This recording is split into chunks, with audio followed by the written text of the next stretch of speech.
All right. Oh, we're recording. Forgot about that. Yes.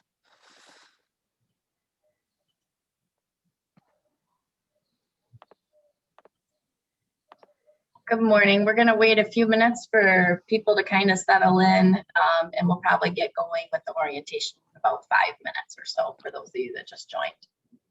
Yeah, it looks like people are streaming in. It's good.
Welcome to everybody so far. See some familiar names and some not familiar names, which is awesome. Got a diverse crowd today.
We want to give it a couple more minutes, maybe.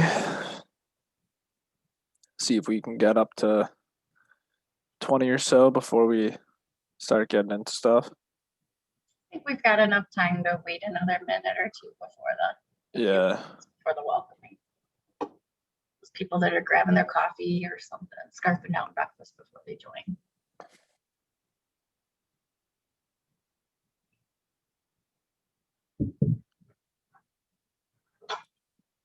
Oh, Juan's back. Hey, Juan.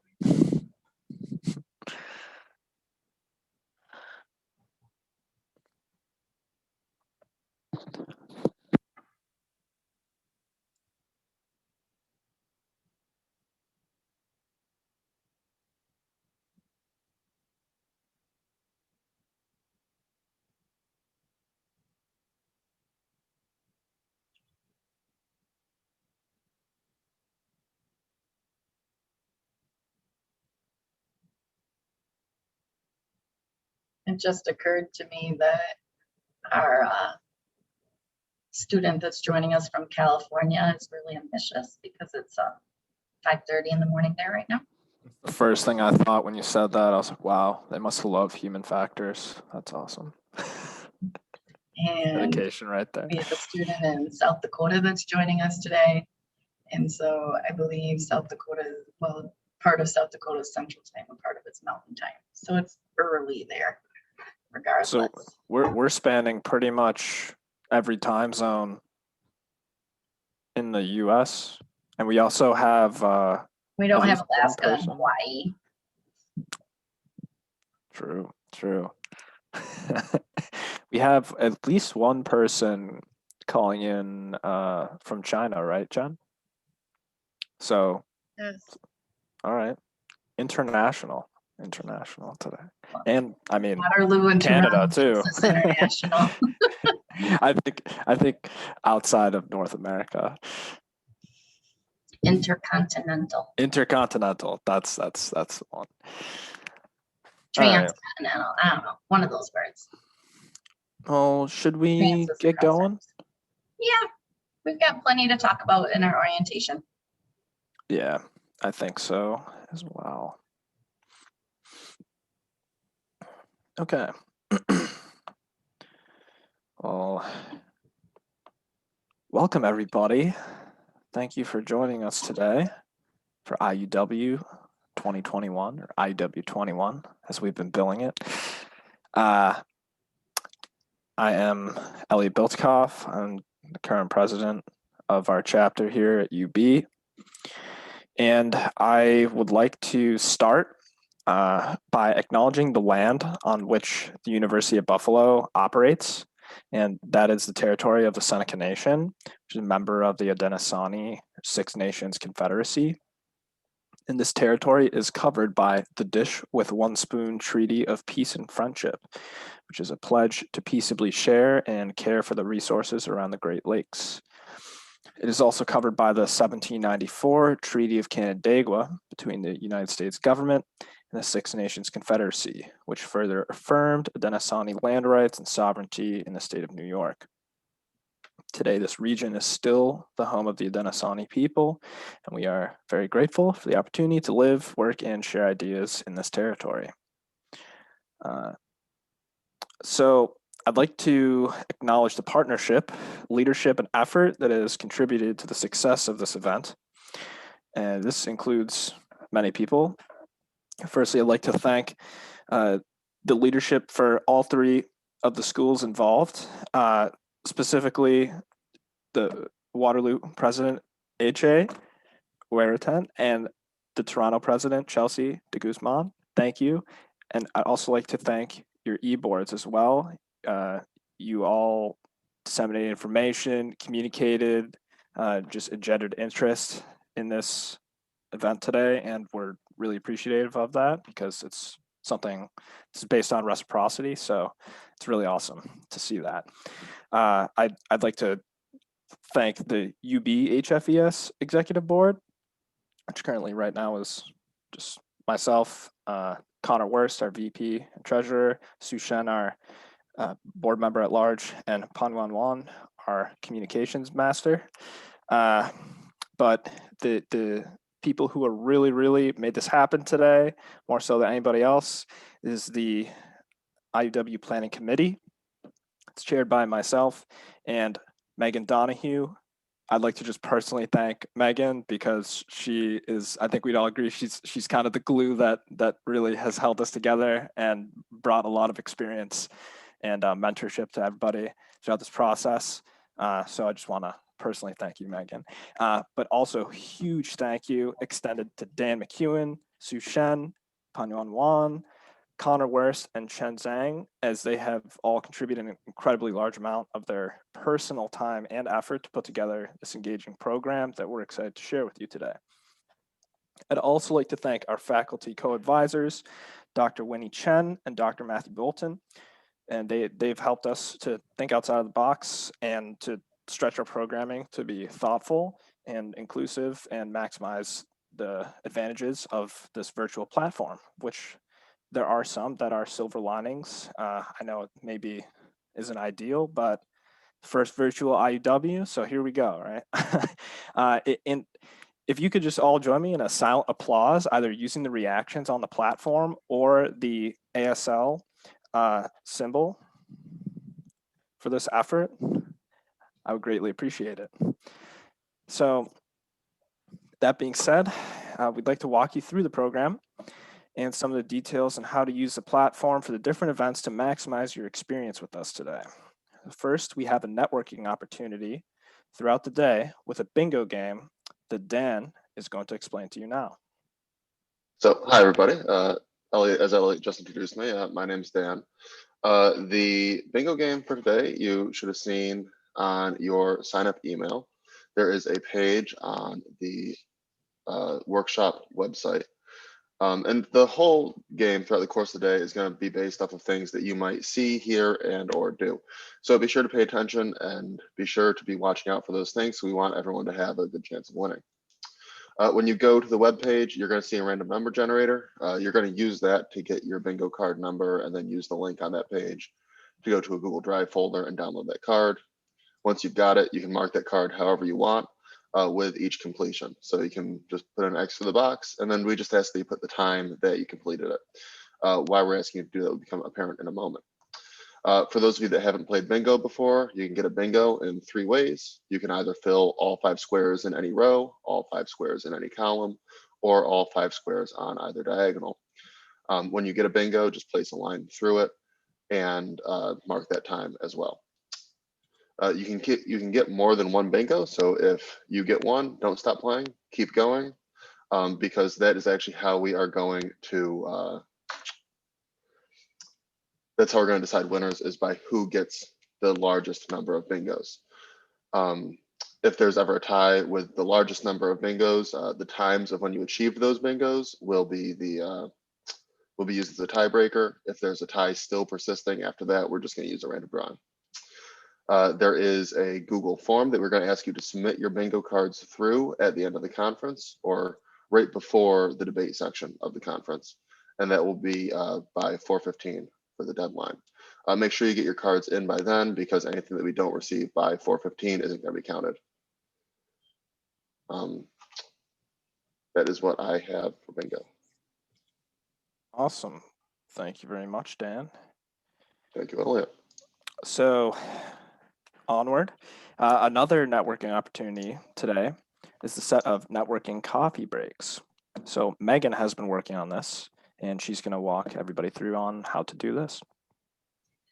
These coffee breaks are an opportunity for you to take care of your biological needs and to step away from your computer, but you're also invited to network during these as your time allows.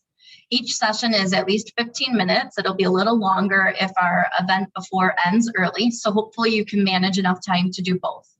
They're structured like Zoom meetings, so you can share your camera and use your microphone to talk, and you're strongly encouraged to do so.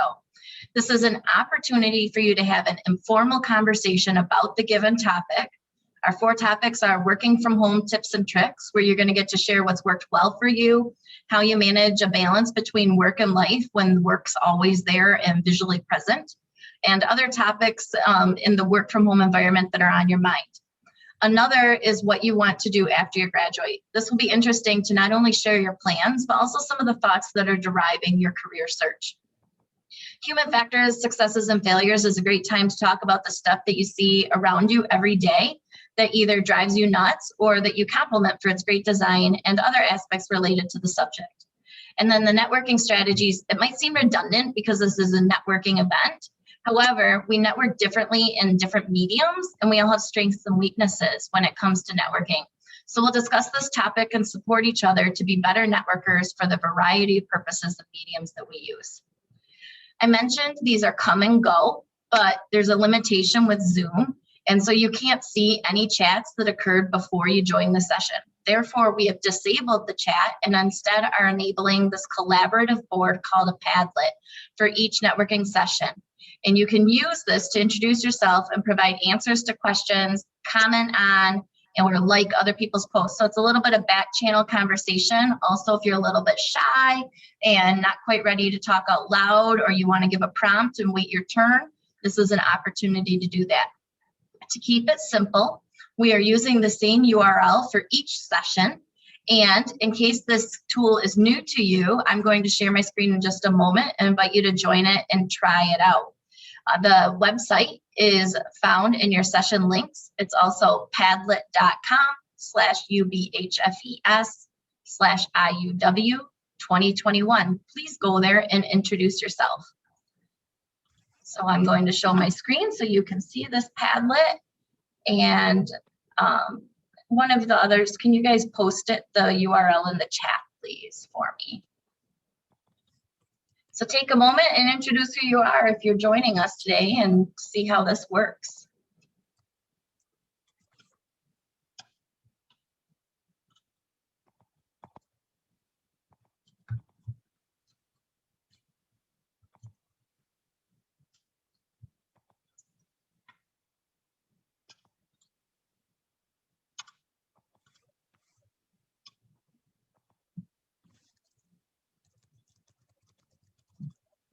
There are also options within this, if you're really visually oriented, that you can change the color.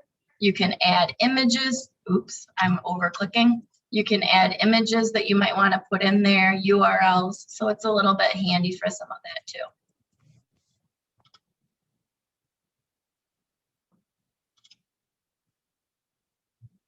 And then you'll all be able to see this on your screens, and it will also be shared for you to view while you are networking during the session. So, okay, moving back.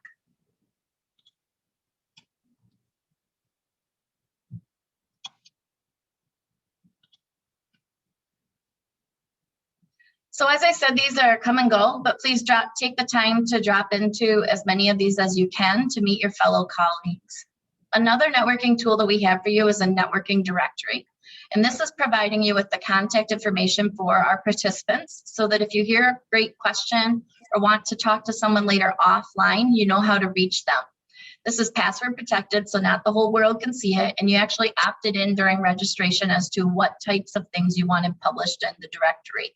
I will say, for simplification, the vast majority of people did not want their phone number published. So even if you offered your phone number, I did not include that in the directory. Everybody that registered last night by 7:45 p.m. is in the current directory part 1. And then part 2 will be published this afternoon with the registrations between 7:45 last night and now. And then it'll be updated for you. Go ahead, Elliot, back to you. Thank you for all that information and Padlet demonstration. So all of our other sessions are in a webinar format. So we also deliberated between a networking lunch versus an offline lunch, and we reached the consensus that everyone's brains would benefit from lunch offline.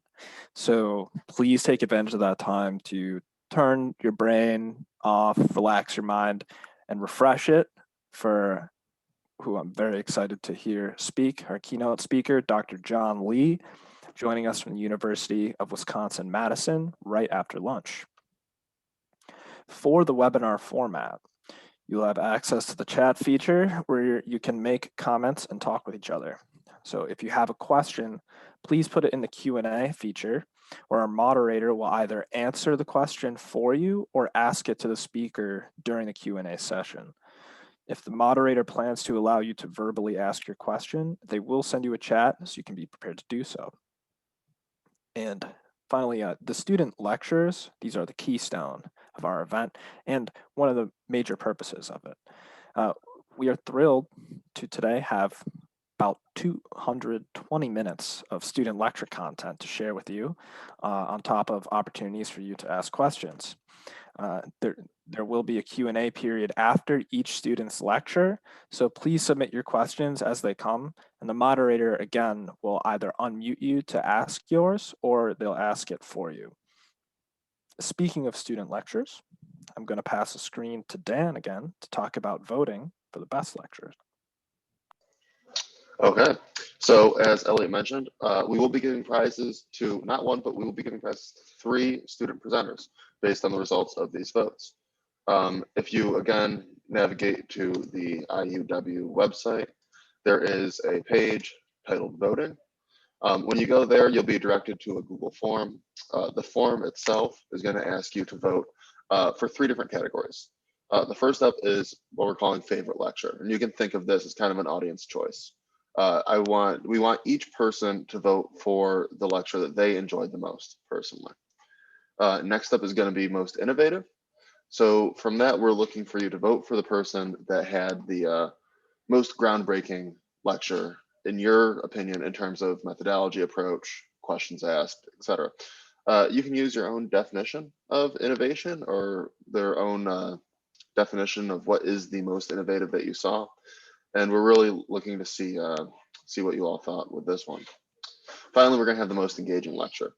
So we want people to go in and vote for the lecture that they feel best captured their attention, the lecture that was hardest to leave during, or the lecture that they felt really kept them locked in the longest. With that, I'm going to pass it back to Elliot. Alrighty, thank you again, Dan. So that's pretty much everything for the intro. We're basically going to take a bio break here until 9 o'clock, and we will reconvene then in the same room, so you can just hang tight for now if you've already got your coffee and bagel and whatnot, and we'll get going with our panel shortly, which I'm very excited for. So yeah, we'll see you all soon.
Okay.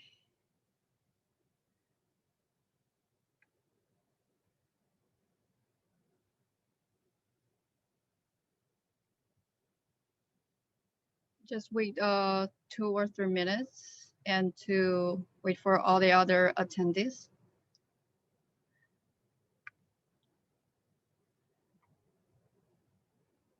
Cool. Great. Okay, so wait for the panelists to start their camera.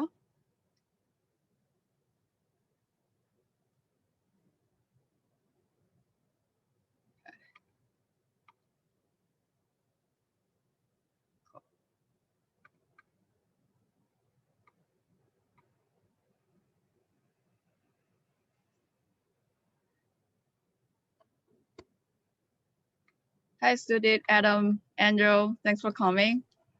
Hi, Shyam. Hi, Adam. Hi, everybody. Hi, good morning. It's great to have you all back.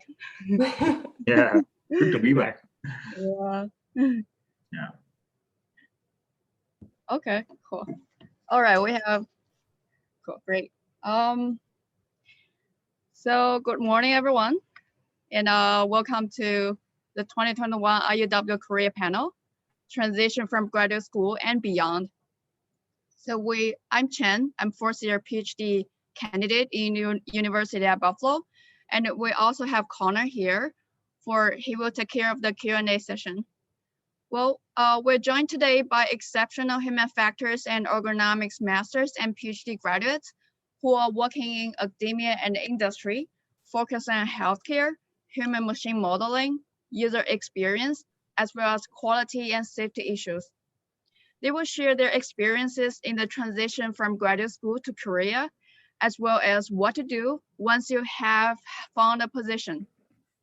Okay, so we'll start off with a brief introduction by saying your name, focus in graduate school, and your current position. Okay, I'll start with the screen order, okay? All right, first, Sudip. Well, good morning, everyone. My name is Sudeep Hegde.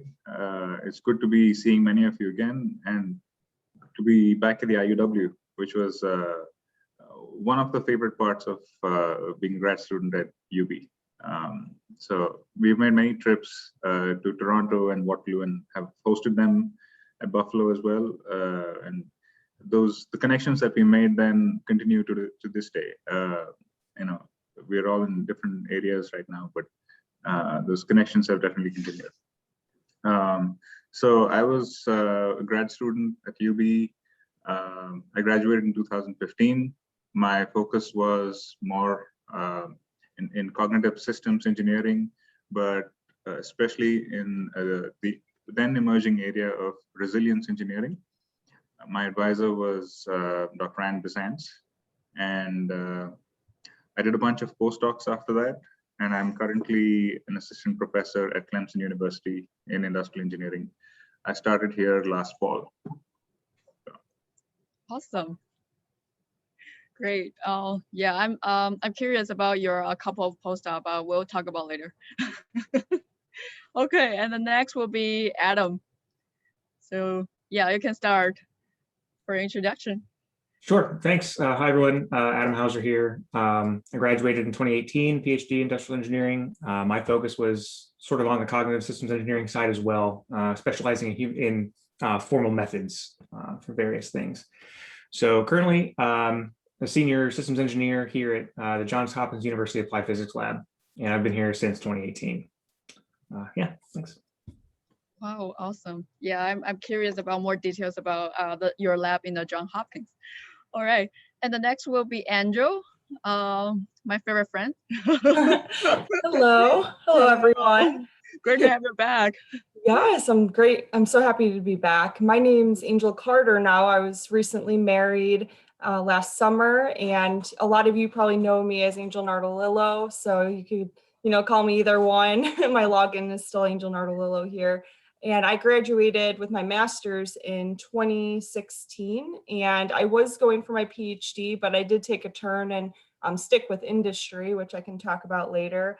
And my focus with my master's was human factors and ergonomics. And I did work a little bit with HFVS in the industry, but currently I'm a project manager. And I've been in the tire industry since 2013, and I'm still there today.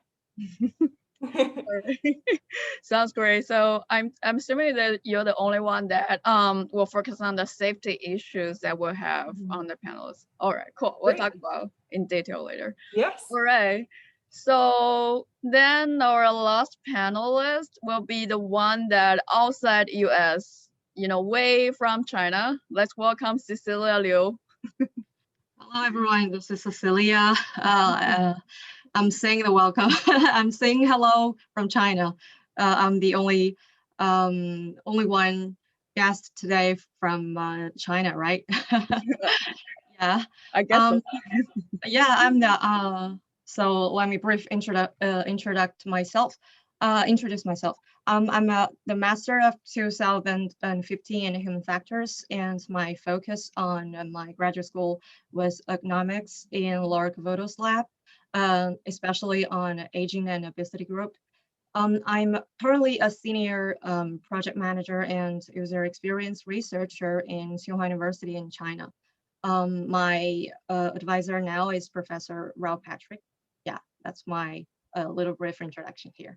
Great. Yeah, we both are colleagues. Well, before I come to US with Cecilia, so I'm great to have you all back. I'm excited. All right, we'll start with the first question. Like, could you describe your journeys that you've been through for how you get to this position? All right, we'll start the counterclockwise. Like, we'll start with Cecilia. Okay. Yes, after graduating from my master's degree in 2015, I first worked in an NGO in China on innovation and entrepreneurship services. At that time, China was in an innovative and entrepreneurial trend. So at that time, I wanted to know some new development directions and technology trends at that time. I met many friends in the venture capitals at that time. After like 1 year, by chance, I noticed Professor Rao's lab was recruiting researcher doing like a user research. So starting from 2016, I worked with Professor Rao, and my core research direction is related to aging and well-being design. Yeah. Oh, sounds pretty like a lot of story there. Yeah. All right. Now we move to Angel. Like, could you like share your journey? Yes, absolutely. So my journey's long too, and it really dates back to starting in high school. I had a business internship, and I ended up getting the internship at a manufacturer. It was an injection molding facility. And so it was heavily focused on manufacturing, and I was able to transition out of that business internship into full-time work and helped out on assembly lines and whatnot throughout college. So I was very comfortable in manufacturing, which led me into industrial engineering originally. And I ended up pursuing an IE degree, and at a career fair, it was a spring career fair at UB. And I found those to be more helpful because the fall career fair was all the engineering students. It was flooded and it was like very, competitive. And I noticed the spring career fair was smaller, but it was slower paced, and I got to talk more with some of the companies. And Goodyear was one of the companies there. And so I talked to two people, which I still know today, and that really got me on the track and trajectory to where I am today. And I've been working at this point with 3 different automotive tire manufacturers, and I really love what I do. And it's really comfortable, comfortable environment. It's what I was used to growing up. And I've spent a lot of my time in the quality department for most of my career, but 1 year ago, I did make the change to project manager, which I love even more. It really pulls together everything I learned in school and also all the stuff I learned in the tire industry. Wow, that's so impressive. You kind of got a feeling when you're in senior high school and then keep moving Yes. on and accumulate Yes. experience, and then you turn to your position today. Wow, quite impressive. Yes. Cool. Okay, then we move to Adam. Like, you'd love to share your journey? Sure. The short version, it was a non-linear career path, I guess. So undergraduate degree in applied philosophy, got a master's in science education. I was a high school physics teacher, then came to Buffalo. I got a master's PhD in human factors effectively. And then as I was sort of in grad school there at UB, I took an internship one summer at a company in Pittsburgh that makes decision support aids for various applications. And it was awesome, sort of seeing the application side of some of the things that we'd studied with Dr. Pazance in class and things of that nature. So once I was sort of approaching graduation, writing furiously the dissertation, one of my other lab mates, Kylie Molinaro, she had an internship here at APL, and she said, "Hey, this is a pretty cool place. You should check it out." And about that time, one of Dr. Bolton's friends, Dr. Bolton's my advisor, one of his friends works here at the lab too, and put out a call for systems engineering, PhD candidates, soon to be graduates, for some of the stuff they were doing there at the lab. So I went, I didn't let them know I was interested, took an interview, love the place. It's awesome. We can talk about it later, but decided that, yeah, APL is where I need to go. And so moved here in 2018, and I've been here ever since, and I will probably be here, if I can help it, for decades. Wow. Well, that's also quite impressive, because you never know like what is waiting for you in the future, but you just naturally grab it. Yeah, that's true. And it's worth bearing in mind too, like, one of the things that kind of plays an important role, I think, is luck that we don't really acknowledge. Like, just happen to be in the right place at the right time, know the right people. So, don't discount good fortune to help you sort of shape your career path. Yes, exactly. So, well, beside the luck, you always should get prepared for what you really want. All right, let's hear about the story of all the preparation to be an assistant professor for Sudip. So in contrast to Adam, my journey was much more linear. My bachelor's was in industrial engineering back in India. I enjoyed it, but I wanted to explore more. So I applied for master's programs in human factors, which was not very well developed in India, but it looked very interesting to me.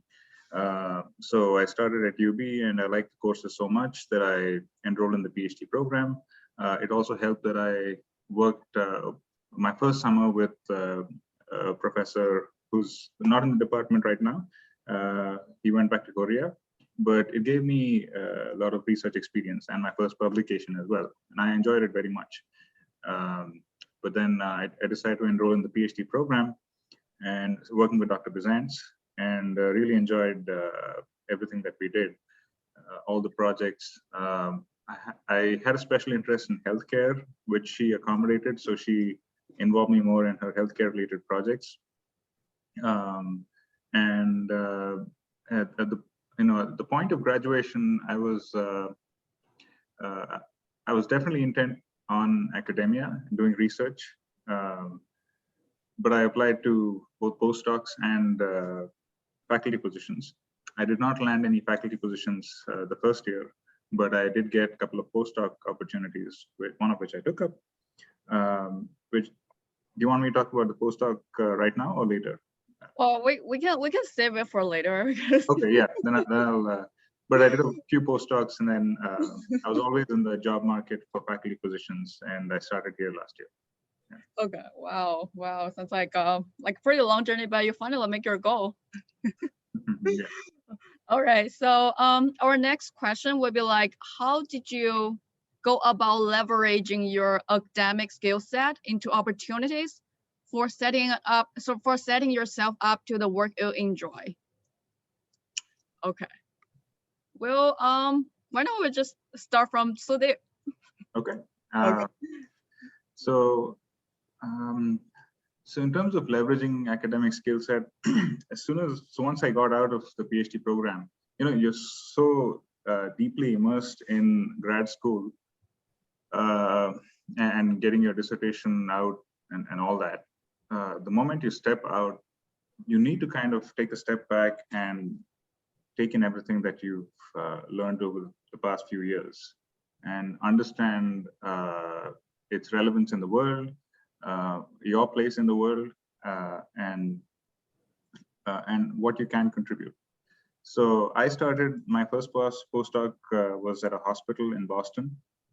I spent a lot of time just immersing myself in the environment, just attending meetings with doctors, nurses, quality improvement folks, patient safety folks, just understanding how the system works there. It helped that I didn't really start off with a research agenda because I needed to understand how they think. Their priorities are very different from what we have in academia. Not just hospitals, I mean, any industry really. So I took a few months to, just get the lay of the land. And then it also helped that I had a mentor there. I think mentors play an important role. I was lucky to have a mentor who had an academic background, but also had a lot of industry experience. So he helped me make that transition and balance sort of operational and organizational priorities on one side and my academic goals on the other. Okay. So that was, that's how I went about it. And it's also very helpful if you can, as a human factors engineer, if you can get human factors champions from that domain to support your work, like a doctor or a senior leader there who buys into your idea and the value of your work and can then champion your work to their colleagues. Because it's very important to build relationships at work. You will need people's support before you can start making any contribution. So it took some time, but I enjoyed it very much. And I had a productive time at the end, with these experiences. Gotcha. It's like productive connection that you. Yeah. I mean, okay. not all connections are necessarily immediately productive. So I mean, you just be open and reach out to people and immerse yourself in the environment, and you never know what clicks along the way. Gotcha. So like even in graduate school, you would suggest like the graduate student try to reach out the person who even especially outside our campus to see what is happening in both industries and academia for the human factors. Yeah, absolutely. Take whatever opportunities come your way. Like Adam did the internship when he was still a grad student. So if you want to do internships, you could do that. You go to conferences. Well, once they open up in person, those are great places to network with people. And generally, the seniors in the field, professors or industry professionals, they are very open to speaking with students and connecting with them. Yeah, so leverage that. Yeah, so yeah, that's why we're holding this IUW like each year. Yeah. Okay, so then Adam, you wanna like share your, how do you leverage your skill set? Yeah, sure. So yeah, the stuff that I do at APL is now largely directly sort of resultant from the stuff I did for the dissertation. So here at the lab, I do a lot with formal methods for human machine teaming and identifying ways that those teaming interactions could go wrong, or we could have sort of unanticipated, excuse me, but potentially catastrophic outcomes that are unexpected. And so the things I did with formal methods with Dr. Bolton and everything else for the dissertation, it's directly applicable and sort of an extension of that stuff. That's what I do here at the lab. So yeah, I think that I want to say two things. One of them is a direct echo of Sudeep, which is having a champion who's sort of a senior leader for your ideas that they can go and talk to their colleagues about is huge. So when I came to the lab, there are people that do formal methods here, but none of them do sort of the formal methods that I did for the dissertation. That's more like software verification, stuff of that nature that's more sort of that software verification, not design verification. And so I pitched a couple internal research and development projects, got funded for them, and then went and found a program manager who has like a direct dog in the fight, essentially, and says, yeah, you know, I have this capability, I know what I'm doing, and this is directly applicable to your program.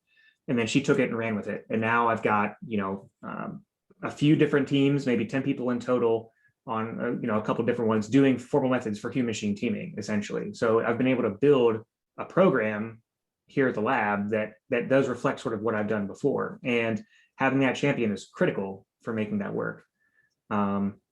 The other thing I would say is that, yeah, the internship was pretty huge. You know, it's being able to leverage your skill set in a way that sort of directly translates to your everyday experience and what you want to do is pretty important too. So yeah, no, I think that it's something important to kind of keep in mind.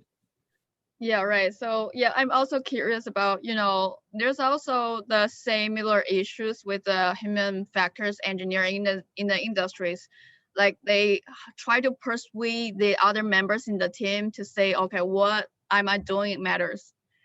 And the method and Ray. So we'll talk about later, like how you're gonna persuade the others or sort of convince yourself and the other members to say what we are doing matters. Yeah, that's a big component of it. You know, right now, because I'm sort of more of a, you know, project manager than I am like an actual coder, for example, a majority of my time is spent making PowerPoints and pitching ideas and gathering funding and stuff like that. And it's sort of necessary, but having that like ability to kind of sell what you're doing to others is critical. It's huge. And it's something that like everybody should practice and try to get good at, because you kind of want to be able to direct yourself and sort of tell people what you care about and go and do those things. It's sort of how it's why I like my job. You know, it's self-directed, and I convince others that, hey, what I care about is what you should care about too. And it's important for our sponsors and stuff like that. So even if you don't get, you know, there's no class on how to make PowerPoints to go pitch money in the, you know, HF program, it's a skill set that is extremely helpful. So, you know, do what you can, kind of like as Sudeep said, immerse yourself in these environments and then start getting good and building these skills and talking to people. So yeah, anyway. Cool. Yeah, I just want to say that I'm pretty impressive about your defense, because I'm attending your defense when you're graduate. So it's super clear about what Method is doing to solve your problem. Oh yeah, thank you. Yeah. All right, so let's move to Angel. Like we want to hear some like experience in industries that related with the safety and quality, like how you're gonna share your idea and leverage your skill set. Yeah, absolutely. Yeah, so in the industry, I've helped with safety, ergonomics, and like I mentioned earlier, quality and now project management. So there's a wide array of different skill sets you need. And the IE program at UB really, and all the IE programs out there really help prepare you to have the skill sets to be successful with different scenarios, different problems in industry. And I really encourage, you know, anyone in school now to really take advantage of the courses that the IE department offers. I know when I was going to school, I would stick to the courses I was more comfortable in. Typically, I was comfortable in the courses because I understood, you know, the requirements, and also I didn't want to venture out into areas that I didn't know. And so I really advise against that in some regard, to really try to learn new skill sets as much as you can while you're going to school, because you can really bring those in industry and just be well-rounded. But again, focus on things that you really enjoy, because that's going to help set you up if you do decide to go into industry after you graduate. You can apply to jobs that you really enjoy, and looking at that job description, seeing what's required, will really point you in the right direction for what you're going to enjoy. So pay attention to that bottom section of when you apply to jobs and what they're asking for you. And if you see a lot of stuff, a lot of keywords that cross over to what you've learned in school, and you think back to a class like, oh, that was my favorite class, I was good at it, it clicked, and I'm used to that content and I can learn, teach myself and grow with it, that's when you know you have a match. And yeah, I really encourage that. And I know a lot of the talk has been around buy-in from the company, people that you work with for your projects. And that is huge. If you want to be successful in industry, you need that senior leadership buy-in. And when you start getting buy-in from other people in an organization that are not senior leadership, that's when it typically gets more challenging. And that's when you have to really use your skills to get their buy-in, because senior leadership is usually the most important person at first to get the buy-in. So they're going to give you the funding and allow for the project to happen, but they're not going to be, they should be by your side the entire time, but from a day-to-day point, they might not be. And then you're going to be working with different people in the organization that will have more resistance. They're not going to want the change.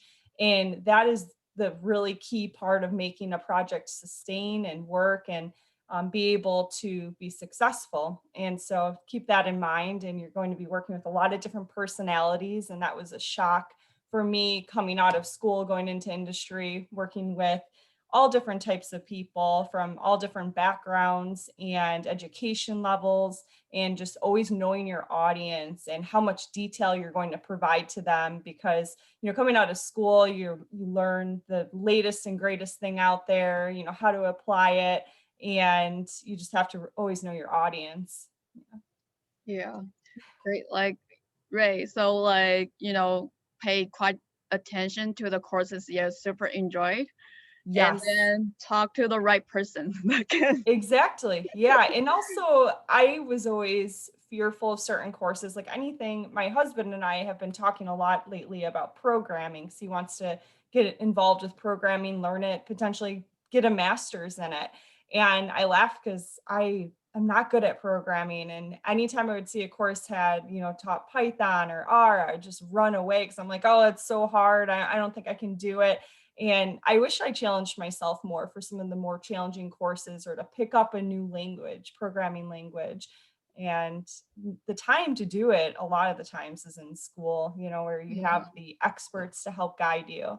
But I was sometimes really fearful of that. And so I encourage everyone to pick up new skills now, because you'll get very comfortable sometimes in industry. Exactly. Like every 2 years, unlock a new skill set. Yes. Yeah, that's great. Yes. Yeah, right. Yes. Okay. I always treat it like a Super Mario thing, Okay. So yeah, let's go to Cecilia, like how you keep your skill set and leverage to the position that you're in right now. Okay. To be honest, from my for me personally, it is my own style to think clearly and firmly implement the goals I want to at each stage of my life, rather a particularly very long timeline. Because on one hand, because the pace is too fast nowadays, and people cannot predict what is the new situation will be in 5 or like even 10 years. Whether it is from a technical, commercial, or other perspective. Another thing is that in campus, we spent more time still devoting our time into classes or studies. We spent maybe very short-term contact with the outside outside the campus through like internship or like chatting with those people.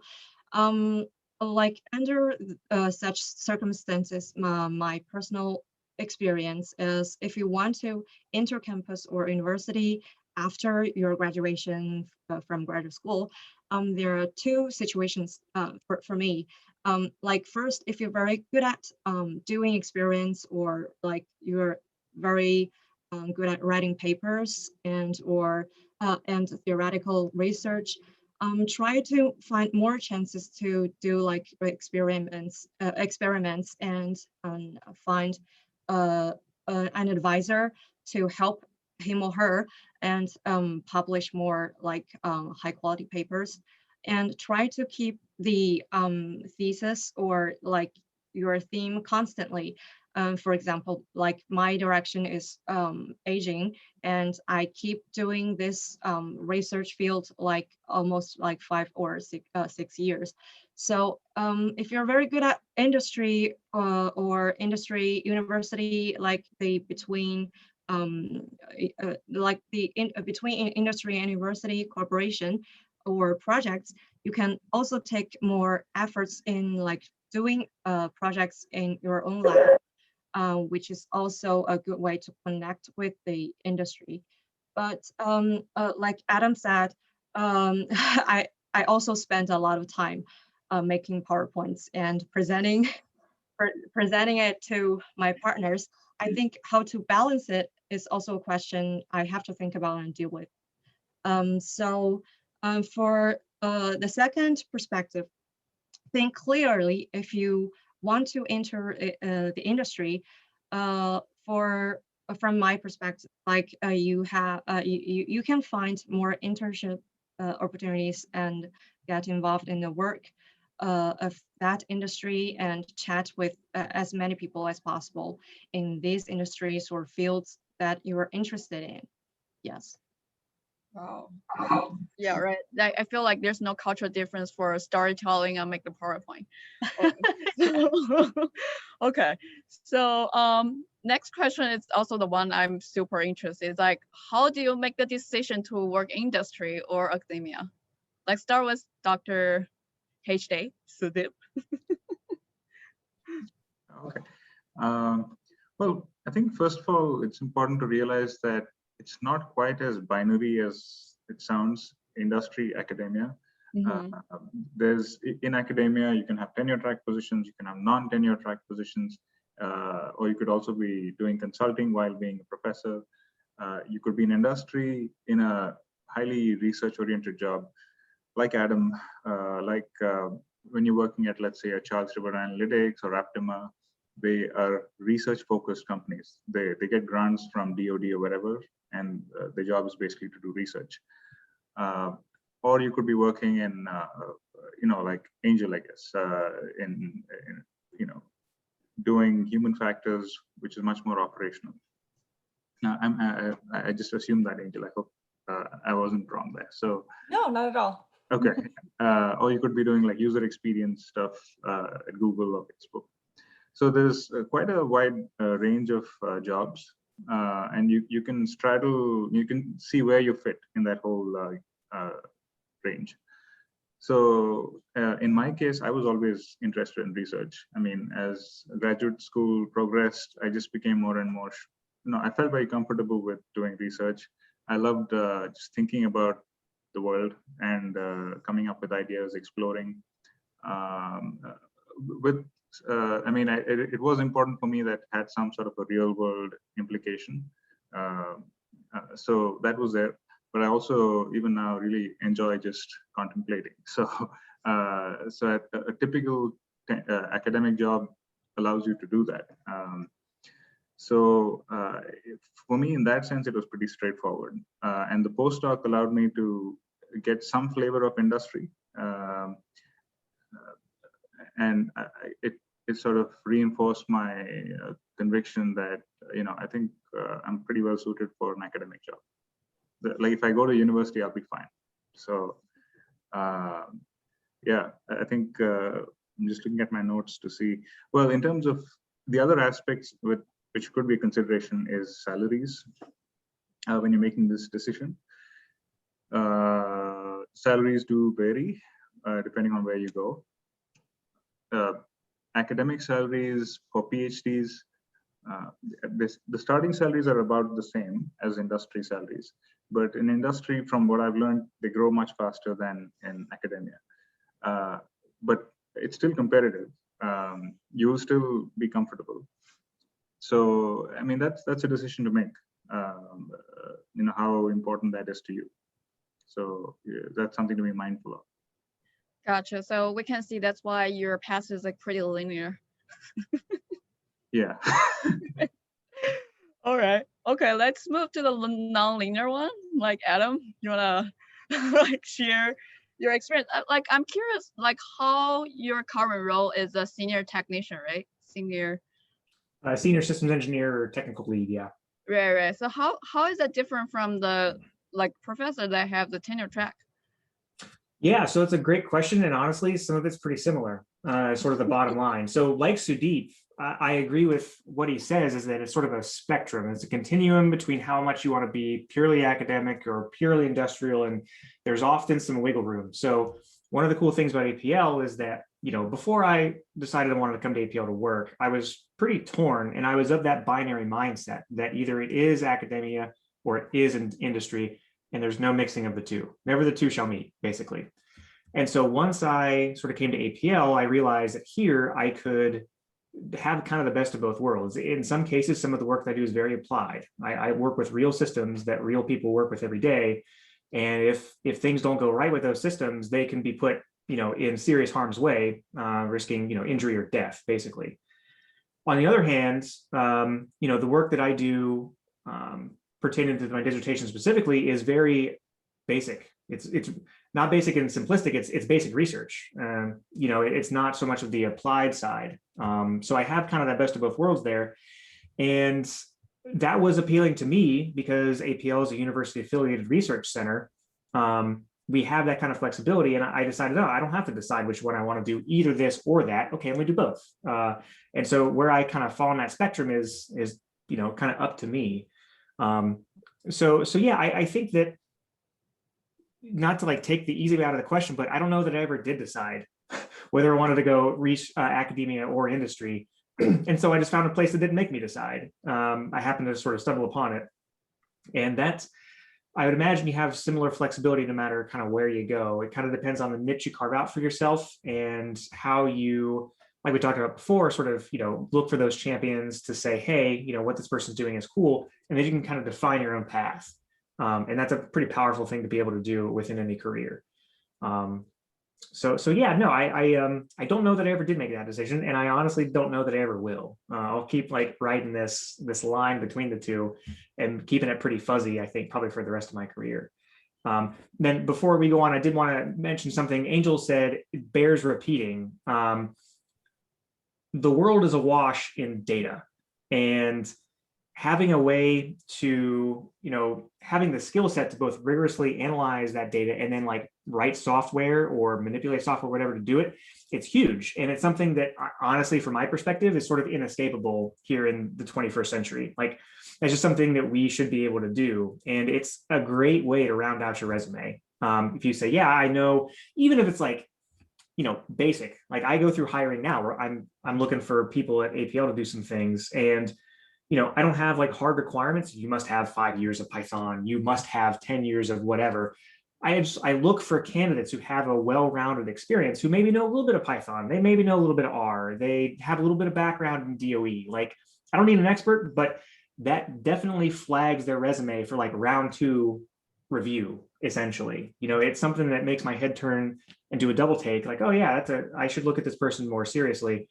Because it says to me that A, they kind of know their way around that, but B, they take their education a little bit seriously. They get a well-rounded perspective. And like Angel, one of my regrets about UB is I didn't take more classes outside my comfort zone.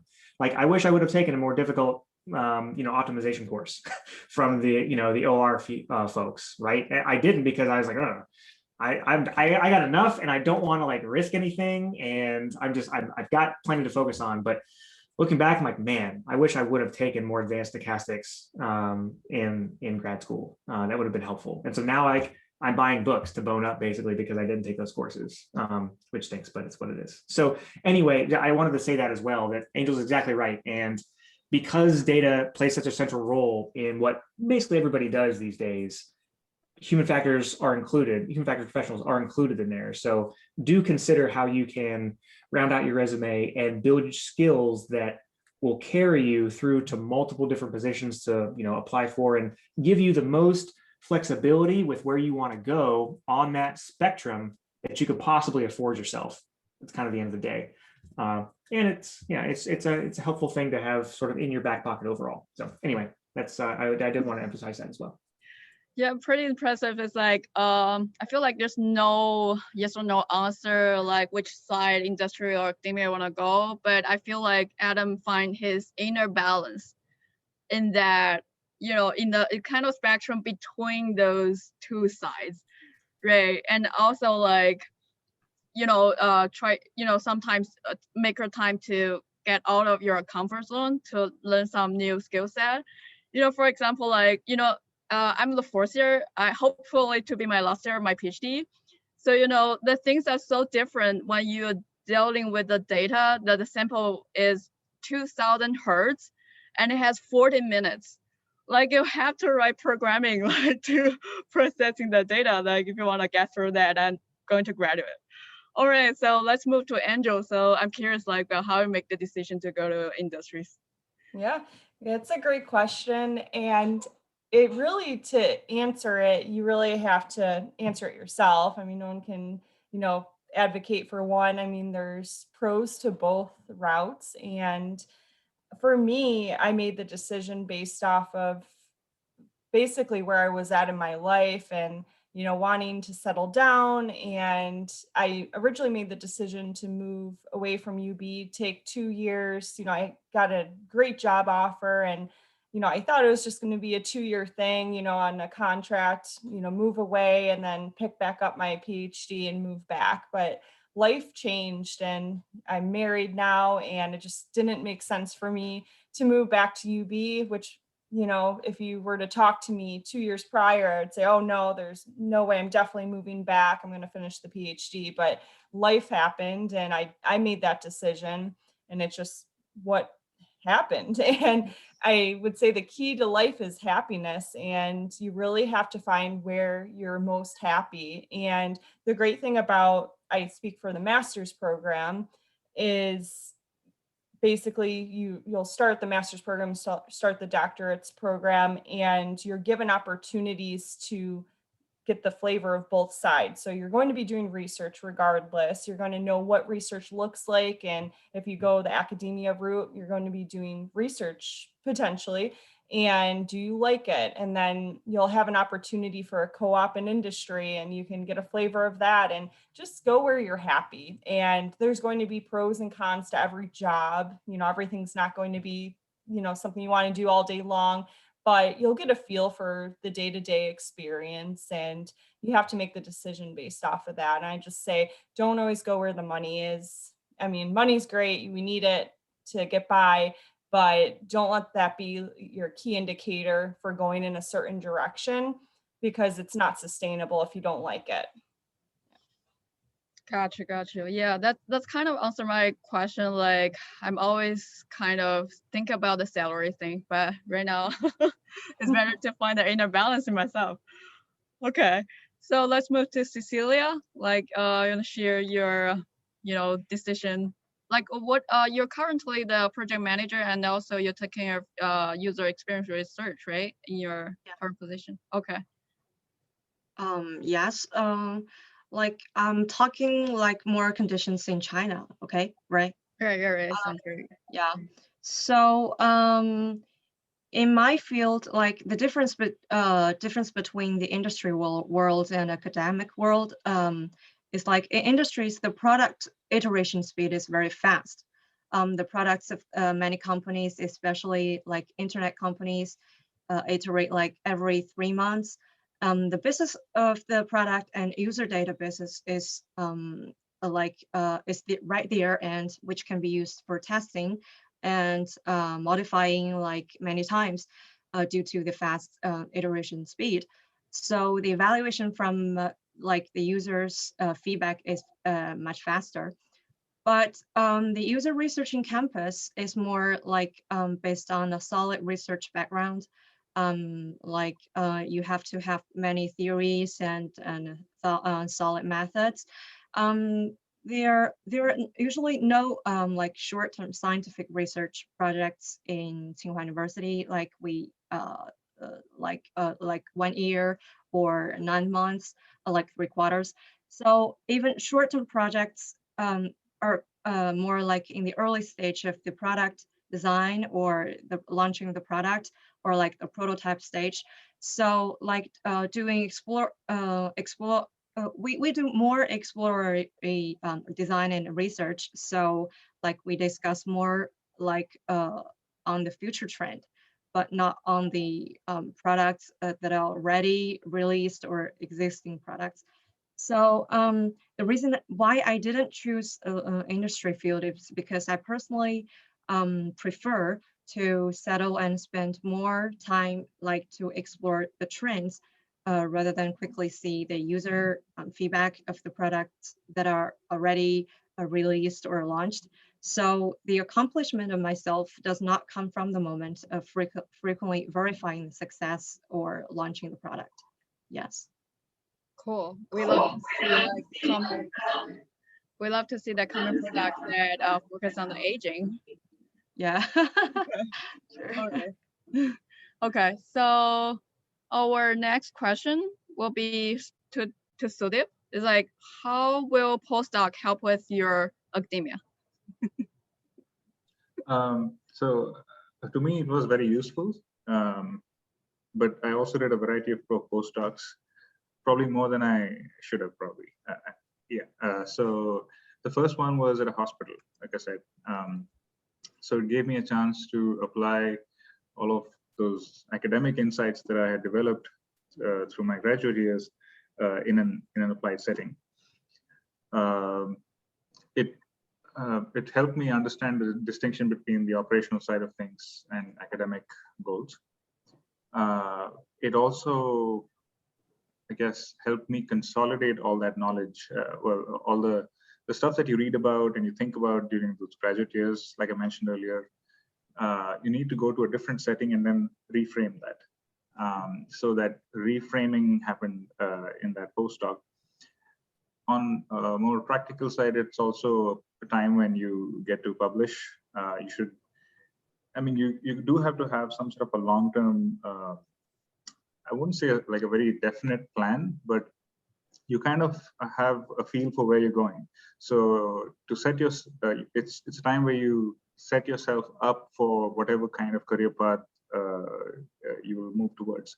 So if you want to set yourself up for an academic job later, then you want to be publishing, you want to be writing proposals, and you want a postdoc that fosters that sort of work, that gives you that kind of support and resources. But I could have also gone into industry after that postdoc. So that first postdoc was dual in that sense. And then I came back to UB for 1 year postdoc. That was a little bit more like what I did during grad school. And then 1 year at Texas A&M, where I got to diversify my skill set. So I, got my feet wet with new kinds of research that I hadn't engaged in before, like work with wearables and sensors, some data analytics. So I would say use your postdoc to consolidate what you've already done and sort of publish and write proposals. But if you can, also try and diversify your skill set. That is also setting yourself up. Especially at a time like this when things are changing very fast, new trends are coming in, the need for new skills is also growing. So the postdoc can definitely help you do that. So there's many ways you can use the postdoc, but it helped me. I think it helped me mature as an academic. So when I came into an assistant professor position, I had a good amount of experience leading projects, planning projects, learning how to translate ideas into something practical, working with people, networking, mentoring students. So that's coming good right now. So it's been really helpful. And at all the universities that I did a postdoc at, I also taught. So the teaching experience also was very helpful. So it was almost like I did everything that I do now as an assistant professor, pretty much. Yeah. Gotcha. I feel like project management is like a natural property for any student that come from human factors. I think it's not just human factors. I think project management, pretty much anyone ends up doing as you progress. Yeah. Gotcha. Okay, so it's kind of moved to our last question, and I'm also curious, but we're kind of like running out of time right now. So please, like, provide us 1 or 2 sentences about your aha moment in UB. All right, we'll start from Adam. Okay. I think my aha moment was honestly when I realized that there was a gap in the type of research I was interested in doing, a gap in application space, a gap in building credible solutions, and a definite need for these things, not maybe so much in the near term, but in the medium to far term. Like we are going to have humans teaming with machines truly in like the actual teaming sense in the near to midterm, kind of a little far in the future. We need to get things figured out now for how to make sure that that doesn't go awry in ways we don't anticipate. So my aha moment was realizing that there's a niche here and boy, I can fill it. And then I can go and work somewhere cool that helps me actualize those solutions. That was my aha moment. That spurred furious writing of the dissertation. I kind of had that during the A exam and it was like off to the races from there. So that was my aha moment. Wow, you definitely had a great time while you finished your proposal. Okay, so Angel, so what is the aha moment in UB? My aha moment, it's probably not going to be too helpful for many people on the call, but it was truly when I decided what my major was. I was undecided for a long time, and I was working with an industrial engineer that I actually knew Dr. Paquette, and he ended up saying, well, you're doing industrial engineering work now as an intern, so did you ever think of IE? And then that's when I explored the major and ended up getting my master's in it. That was my aha moment.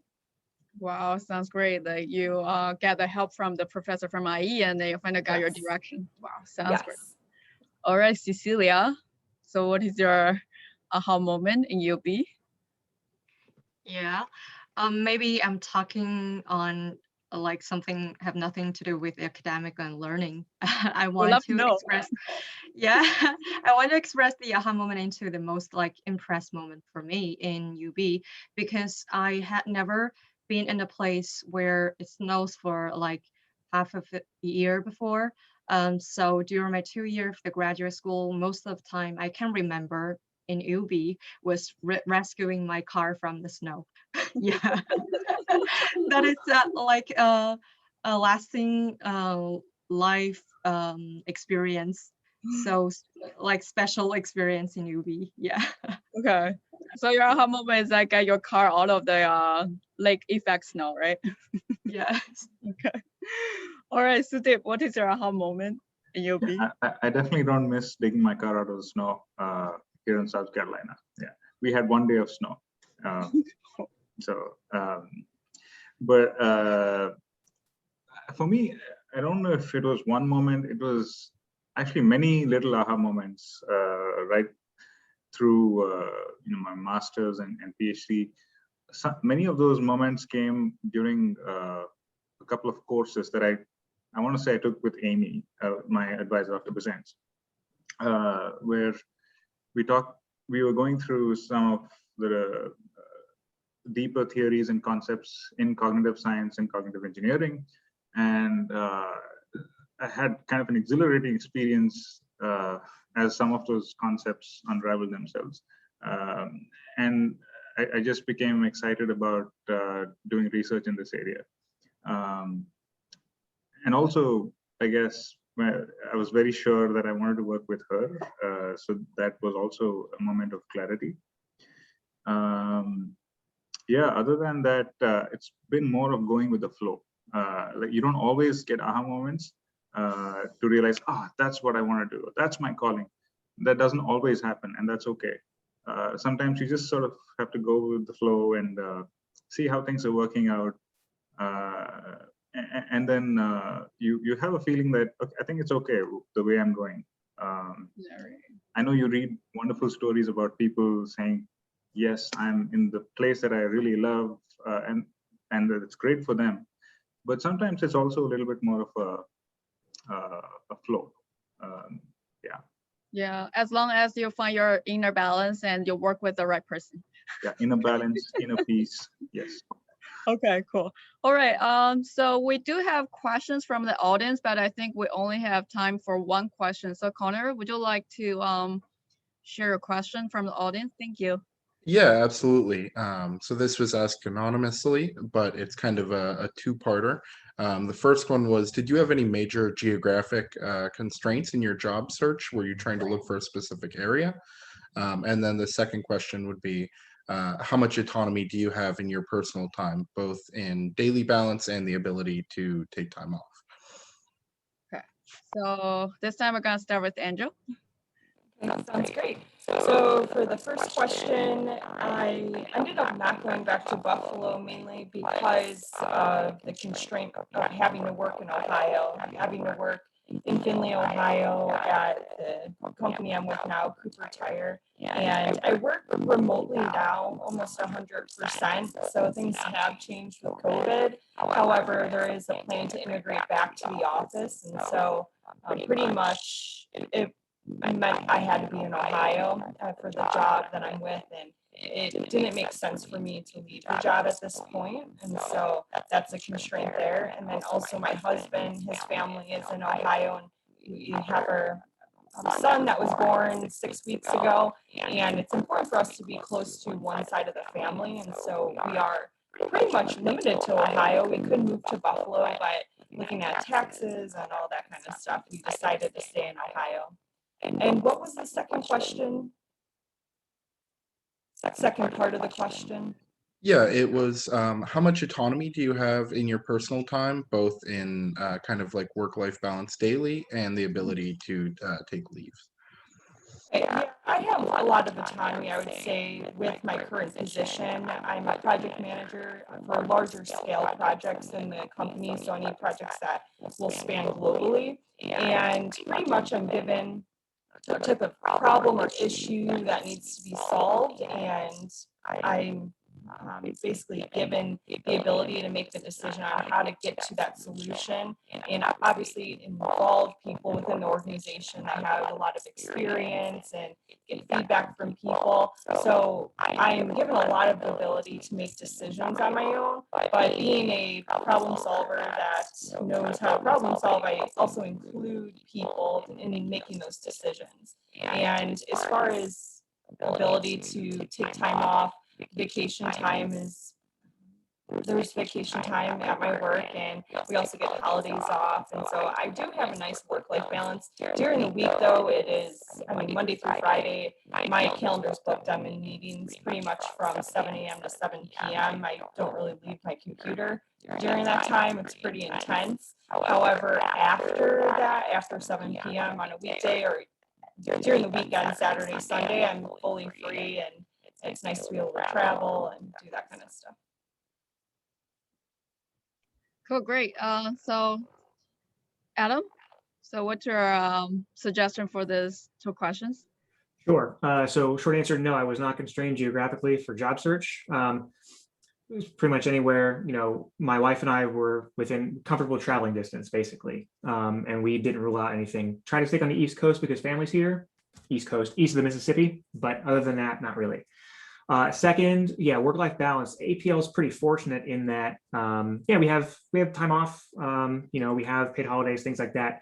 But I'm pretty militant about managing my calendar. So I work, you know, I flex and surge depending on what deliverables are due to sponsors and things like that. Like you can't, you're sort of on their schedule, but I stick as close as I can to 40 hours a week. And if I feel Angel's pain with managing calendars and stuff like that, and meetings and meetings and meetings. So one of the things that I've started doing is blocking off 4-hour sections at a time and just saying I'm out of office if I need to get work done. Because at a certain point, I have to get things done. I can't be in meetings all day. And so I'll just kind of reject meetings like, oh, find another time, busy, sorry about it. But at the end of the day, that's sort of protecting myself and my free time, because what I don't want to happen is, you know, to kind of let that run away with me.